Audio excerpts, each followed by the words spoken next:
importante nga bahin sa every Christian nga gathering tungod kay murag ang akong oras diri is 11:37 ambot sa inyo ha. Oo, sayod na every time na apoy susama nini nga nagtigom sa mga Kristohanon, mostly sayod gyud magmata ang uban gani gabi pa siguro diri. Og ang uban pod dili mamahaw kay tingali motibo sa paniudto or tungod pod sa daghang nga mga imbuhaton. But I had to cut some of the part or the portion of my message no aron nga dili pod mugutomon apan paningkamutan nako nga dili makompromiso ang kamatuoran sa pulong sa Ginoo. So I hope nga nagkasinabot ta or ako ang mahulam ang inyong mga igdudungog for pipila ka minuto kay murag na lang mangyud koy 22 minutes before 12. So maybe kung maka-extend man tagamay sikreto na lang mo diha o ingkit no or sikreto na lang mo diha o timo. So mga kaigsuonan, it is a privilege for me to share the Word of God tungod kay ang sama kanako sa pagka makasasala nakadepende lamang o nakabarog lamang tungod sa grasya sa Ginoo. So karon kautuhon kalipay nako nga ipabot kaninyo ang kamatuoran o ang ako pangandoy niini is may we give God all the glory. Unta ang tanan dungog himaya matugid sa Dios o tanan unta nga dungog himaya makuha gid sa Dios tungod kay ang tanan na glory for all the glory belongs to God. So manindog ta kung naamoy mga Biblia atong basahon ang passage o actually dili ko ganahan magamit unta o presentation ng gusto nato direkta ta sa Bible apan sayang mo kaayo ning ato ang level diri so naghimo ko gamay mga verses akong gibutang. So atong basahon ang ato ang text. Sundi lang sa inyong mga mata. Now may the God who gives perseverance and encouragement grant you to be of the same mind with one another according to Christ Jesus, so that with one accord you may with one voice glorify the God and Father of our Lord Jesus Christ. Therefore, accept one another, Jesus Christ also accepted to us the glory of God. Romans 15 verse 5 to 7. Magabota. Heavenly Father, we praise you sa imo ang kaayo. Thank you, Ginoo, sa imo ang gahom, sa imong grasya, sa imo ang kaluoy nga ni kanamo. It is because of you nga nagkatapo kami karon nga kautubo. Tungod kini kanimo o alang kanimo. O sa Ginoong Dios nabangi kami at this moment of time as we ponder your word na amo ang makatunan ang kamatuoran, mas mailahan pa namo ka, mas mutubo pa mi sa pagsunod kanimo, mas mahigugma pa mi sa imong pulong, ug mas mahigugma pa mi sa among isig kag Kristohan. Ug unta kaming tanan adunay nahius sa nga tingog, nahius sa nga purpose ug mission aron nga sa pagbuhat niini ang imong ngalan gyud ang mahimaya. In Jesus name, amen. Palayaw kag lingkod.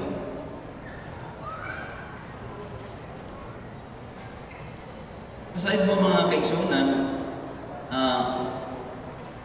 matod pa ni Pope Francis, ang homily kuno dapat 8 minutos lamang. So grabe na gid ka mupo. Og matod pod sa mga evangelical pastor sa USA, nagtuon kuno sila. Tigyon sila nga ang sermon should be at least 20 to 45 minutes. Ay na-average ko na sa 22 minutos lamang gayon. So, mura ma-pressure ko no na ako agad itong makapasok yun ko sa mauna mga oras. So, kay matod Manila, kung magkataas ang oras, magkawala kuno ang focus, no? Magkawala kuno ang attention sa mga maminaw.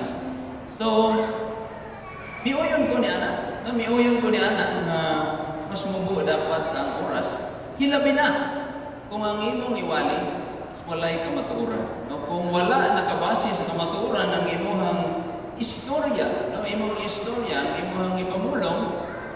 mas maayo ka, mas maayo ka, nga wala na lang yung kay istorya.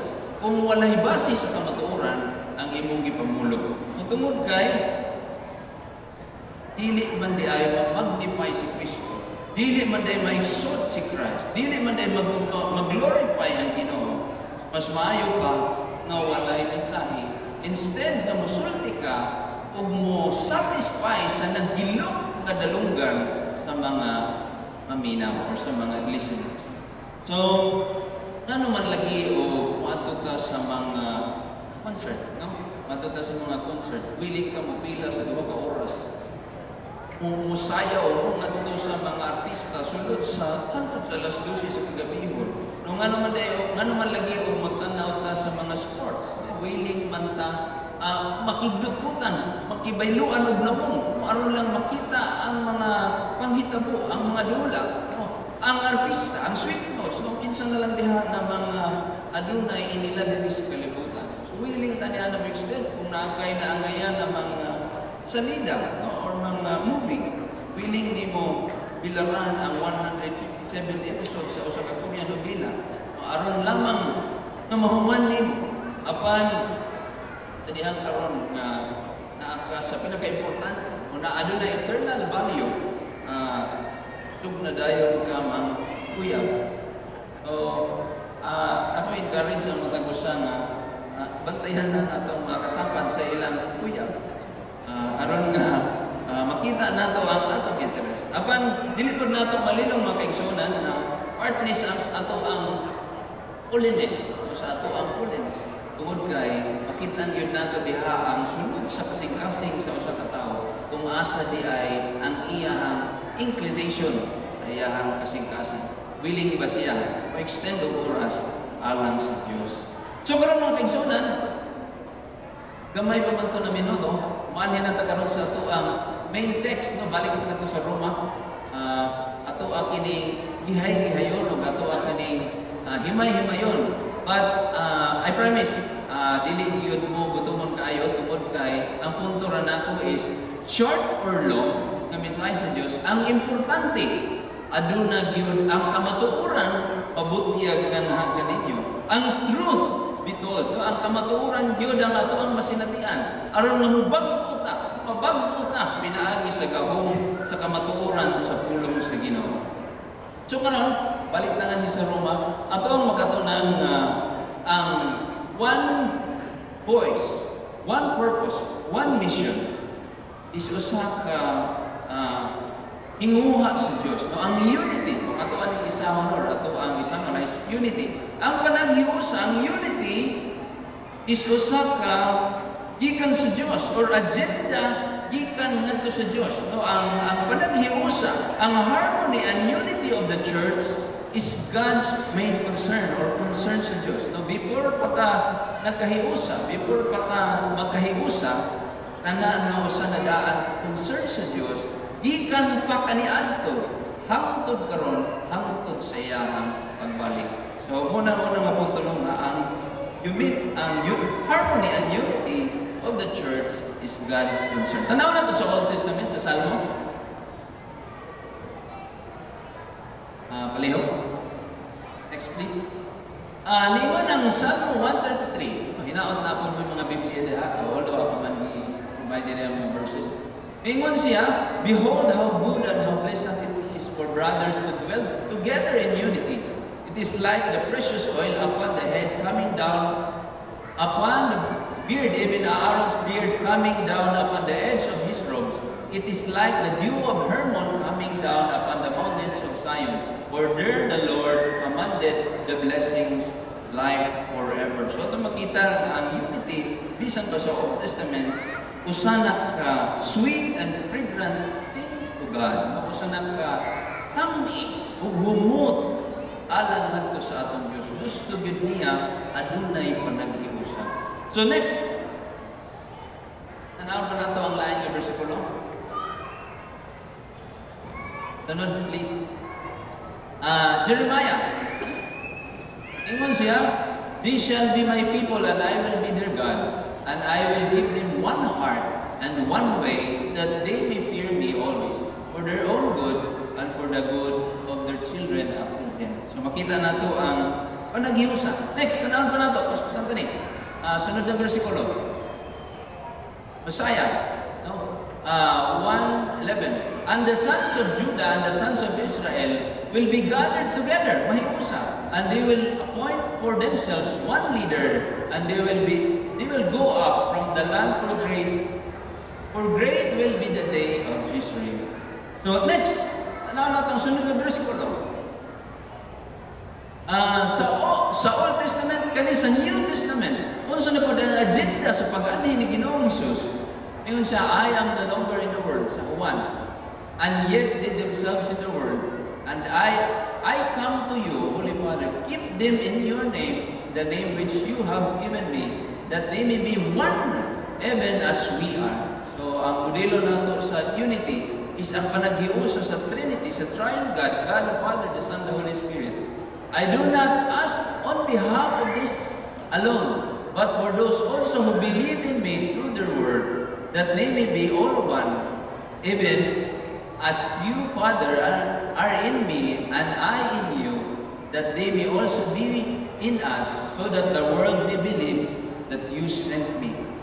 Mga kaigsunan, ang panaghiusa sa mga Kristohanon is usa ka testimony sa kalibutan na tinuod nga nian si Kristo. Na tinuod ang atong gisaligan sa atong kaluwasan, ang atong only hope, only way is si Jesus Christ alone. So mo na pinaka-indot mga kaigsunan nga before si Ginoong Hesus ilansang sa cross, ang iyahang pag-ampo, mo ni ang pag-ampo ni Ginoong Hesus, ay iyang giampo ang atong panaghiusa. Ang panaghiusa sa tanang mga Kristohano. Okay, padayonon pa nato ano na lain mga verses diri. Buhat 2 Corintios 6. Day by day continuing with one mind in the temple and breaking bread from house to house, they were taking their meals together with gladness and sincerity of the heart. Ang early Christians, no, ang pinakaunang mga Kristohanon sa buhat, nagkahigos na gihapon sila. Adunay singleness of heart. Kani duman sila mga magsabay sila. So, unya, later, ato po mga punta. Next. Buhat yapon, 4:32. And the congregation of those who believe were of one heart and soul, and not one of them claimed that anything belonged to him was his own, but all things were common property of them. So, makita na ito na gihapon ang panghitabo sa New Testament. Next.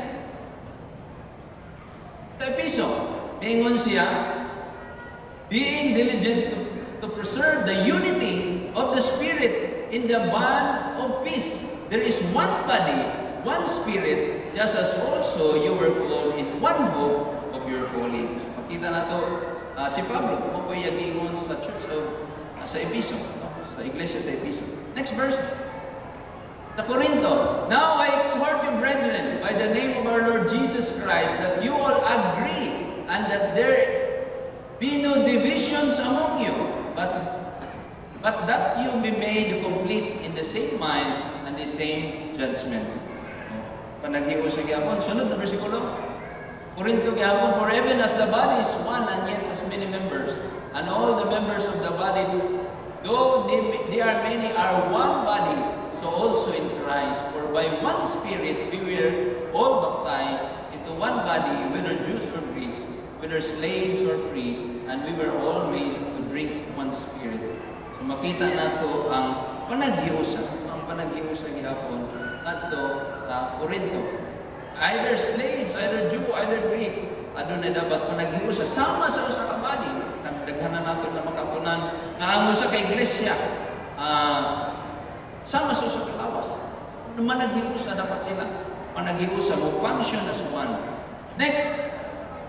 Ano bersikulo? Galatians 3:28. There is neither Jew nor Greek, there is neither slave nor free, there is neither male nor female, for you are all one in Jesus Christ. Sa pag-abot na ni Ginoong Hesus, siya ang naghatag og freedom sa mga ulipon, sa babae o sa lalaki, o karon mahiusa na ta. The same salvation applies to male and female. No, ang babae maluwas sa kamatayon ni Kristo sa krus, ang lalaki maluwas sa kamatayon ni Kristo sa krus. Wala na'y labaw. Although adunay idiligar na ilahi-lahi nga role, na ilahi ang simbahan, lahi ang role sa inahan, lahi ang role sa lalaki, sa babae. Ang lead sa church dapat lalaki. Apan makita nato the same nga kaluwasan ang mo-apply sa matag usa. Sunod, atong balikan nato sa Roma. Mabalik kita sa atong main text o actually mauro to ang mga bersikulo nga akong giadam. Apan ato ang gihayon ang kining Roma 15, 5 o 7. Ato makatunan ganina nga ang panaghiusa, ang unity is main concern sa Diyos. Ang iyahan ka ng tuyo. So karon, kaning sa Roma 15 mga kaigsuonan, is about unity of weak and strong. Kung basahon na ang chapter 14, makita nimo dito nga adunay mga Hudiyo na nagpabilin pa sila sa Old Testament na mga balaod. No? Grabe sila makatuman sa adlaw ipamulay. Nag-consider sila sa mga pagkaon, dili sila magpagtakaw pagkaon. Apan ang mga hintil po, niya ang panahon, ang mga hintil na na-convert into Christianity, wala sila pakialam na munang sa Church of Romans, no, naay sa Roma, naay rise nga naay mga naay panagbangi na naay disunity, no, naay weak and strong Christian. No, tungod kay ang uban mingon nga ngano man ka, nikaon man ka ni ana, nagdili man na nato kanon. So ningon mo siya, wala, gawas nun naman ta kang Kristo. No, gawas nun naman ta kang Kristo. Mingon nga ngano naghimo man ka ni ana sa adlaw ug pagpahulay na, wala, gawas nun ta kang Kristo. So naay panagbangi, no, naay dili pa nagsabot between weak and strong Christians. So mao ni ang punto ni Pablo ngadto sa Roma. No, mingon siya naa dapat panagsabtanay. No, nga ang strong Christian iyang sakto na ang mga weak na Kristohanon. Mingon siya nga dapat dili siya mahimong hinungdan nga matisod. No? Mawala na hinuon ang weak na Kristohanon. Kung dili, kung tungod sa imong gikaon, dili mo simpang imong higala, mas may pa dili ka mukaon. No, apan, imong hunaw-naon mawalay hugaw nga pagkaon kay tanan hinluan sa Dios. No, tanan hinluan. Walay gidini nga pagkaon kay tanan hinluan sa Dios. Mao na ang punto ni Pablo ngadto sa Roma. So kining Romans 15:5, verse 5 and 7 is not a doctrinal issue. Dili doctrinal issue. Wala ni ingon nga magkahiusa ka. Wala ni gipunto si Pablo nga magkahiusa mo sa doktrina. Kung dili mahitungod kini sa weak and strong Christian. Apan kita mga igsoon, isip SBC na amantas same congregation, aduna dapat kita doctrinal unity. Panaghiusa sa doktrina. Panaghiusa sa doktrina. Tungod kay parehas man tagitindugan, wala man tanag dili man ni grupo sa lahi-lahi ng mga evangelical churches. Nga sabto nato ang tinuuhan sa uban mga evangelical Christians. Tungod kay lahi mo ang ilahang pagsabot sa lahi doktrina. Apan kita nahiusa man ta sa doktrina. Apan usahay, no, masadit ta, masubo ta, or masurprise ta, o matingala ta. Gikan mismo diri sa ato ang pundok, o gikan sa atong tapok, sa atong convention, na ay mga doctrinal na panagbangi, no, na ay mga dili pagsinabtan na sa doktrina, lahi-lahi nga mga gitindugan, o lahi-lahi nga mga gitindugan, lahi-lahi nga mga pagsabot, o kung atong tanawon, anong nainganan man siya? Nainganan man siya. So adunay example na lang mga kaigsuonan no is ining speaking tongues, no, mga prosperity gospel. Wala man ni kanyanto sa una sa SBC. No nga nung gialaw naman nato sa ato ang pundok, no, kabalo mo mga kaigsuonan. Historically, ang Southern Baptist is the #1 critic, no, sa mga charismatic Pentecostal sa ilang speaking tongues.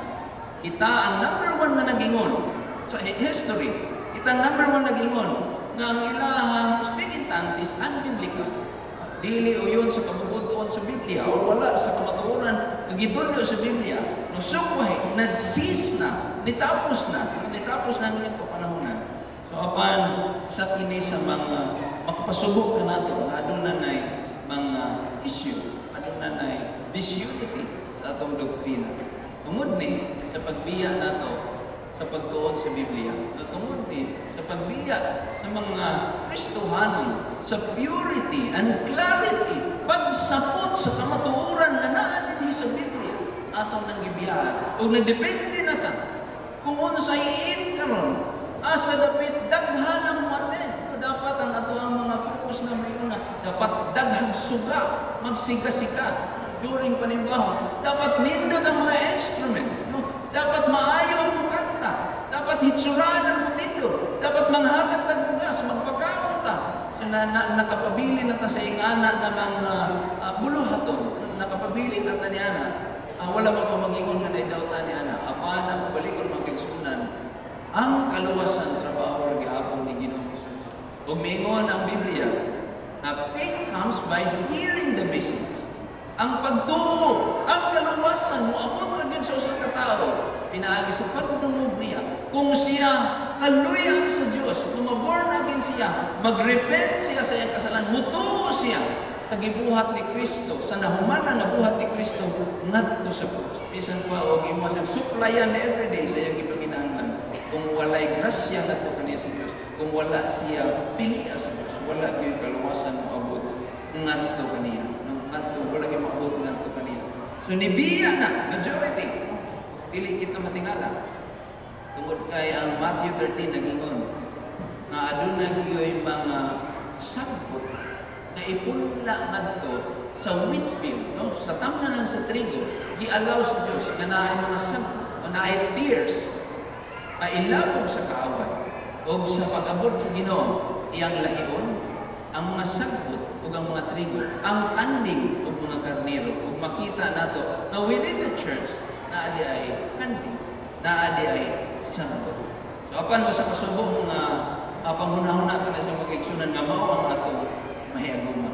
So ato ang paningkamutan na atong mabalik ang purity, ang atong pagbalik sa kamatuoran sa Biblia, ang expository preaching na dili na ma-divert sa mga lain-lain na bulong. So karon mga John, matuta sa sunod na punto. No? So unsa may hinungdan, unsa may hinungdan nganong magkahiusa ta, may hiusa ta. Mingon ang Biblia, mingon ang Roma, because of Christ. Tungod kang Kristo, mahiusa ta. Dapat mubalik kita sa kamatuoran sa ato ang mga gituohan, sa clarity sa ato ang mga doktrina. Tungod kang Kristo. Mingon ang Biblia, tungod kang Kristo. Mingon ang Roma, because of Christ, according to Jesus Christ. According to Jesus Christ. Tungod kay si Kristo nga Dios, nagpakamatay man na nikato, nagpaubos sa iyang kaugalingon in humility. Walay usa ka nato nga ngayon pakamatyan. Apan tungod sa